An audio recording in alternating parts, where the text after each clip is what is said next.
Hello, and welcome to Module 5 in Online Teaching and Learning at LaSalle. This week is going to be about including external resources into your site.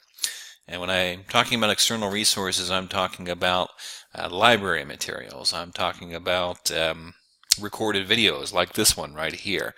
I'm talking about web pages that you discover from external web pages, external sites that seem relevant towards what you're trying to teach. What you're going to do this week is you're going to try and discover ones that will work for the module you are developing for your proposed course. You're going to look for resources from the library. We're going to have a librarian join us this week in the discussion forum and respond to people's questions and engage in the discussion about a case study we have set up. You're also going to practice recording videos like this. Now, if that doesn't seem like you're ready for that yet, you don't have to include that. You can look for library resources and external web pages as well. But we're going to ask you to practice doing what I'm doing right now for things like feedback to students or welcoming individuals into a module. So let's jump into Canvas and I'll show you what I'm talking about.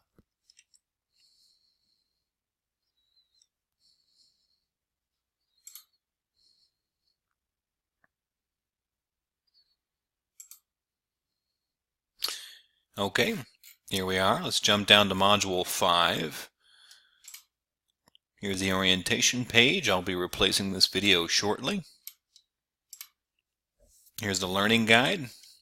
This week we're going to be focusing upon appropriateness of educational resources for your online class, looking at things like accessibility of these external resources, copyright, practice recording videos. We're going to ask you to discover some library resources at LaSalle. These include articles, media available, and library guides.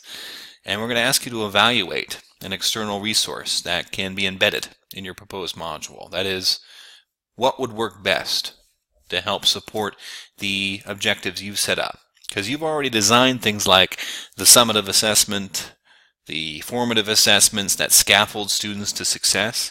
Now it's time to decide what are the readings that can help them learn how to do those formative assessments.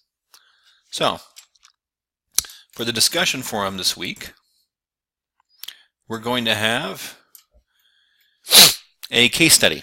In the case study, we have a teacher in a classroom. She's developing a small formative activity to support this objective. She wants students to annotate a sample essay or sample library article and decide whether or not it's useful or credible. And she's got a library article, there's an article in an Atlantic magazine article, and there's a podcast. What you're going to do this week is first you're going to say which one you think is best and consider how current it is, how appropriate it is it accessible, is it aligned with course objectives. Then you're going to play devil's advocate with your peers. Choose somebody who disagrees with you and offer feedback about why you disagree with them. They might say, boy, I love that podcast. I think it's amazing because of this reason, and this reason.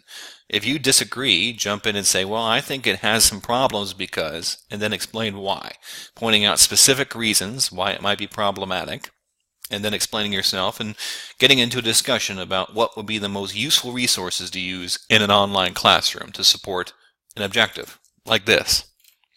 This week as well, we're also going to ask you to practice recording a video response. So using a tool like the one I'm using right now, we'd like you to record yourself giving your response and then trying to embed that into the discussion forums. Now, if that sounds really intimidating and you're not really comfortable doing that yet, we just say, please practice doing it. And you can get some practice using the tool. You don't have to embed it, but we'd like you to sort of have a practice chance to get used to it. All right, so that's a discussion forum this week. In addition, we're going to ask you to do an assignment where you embed 2 of the following 3 resources into the module you're developing. One of the resources can be a video recording of yourself, welcoming students to that week. That could be one. If you're not comfortable with that yet, you have options for linking to a resource from popular media. That could be a web page from outside of Canvas, from outside of the library. It could be linking to a popular magazine like The Atlantic. It could be linking to a how-to guide that you know of, which is really relevant to your course materials, something like that. We're also going to ask you to look for a resource from the library at LaSalle. That could be a library guide that seems really relevant to what's being taught. That could also be a library article that you'd want to link to as well. We're going to ask you to submit the link of your Sandbox's modules page for your assignment, and we're going to give you a text box. And we're going to ask you, how appropriate are the resources you're embedding for your audience? How accessible are they? And do they support the learning objectives for your course? Any concerns about copyright? Things like that. And that's what we're going to be doing this week, ladies and gentlemen. As always, if you have any questions about that, please let us know. You can email us at tlc@lasalle.edu, and we'll be in touch as soon as we can. Thanks.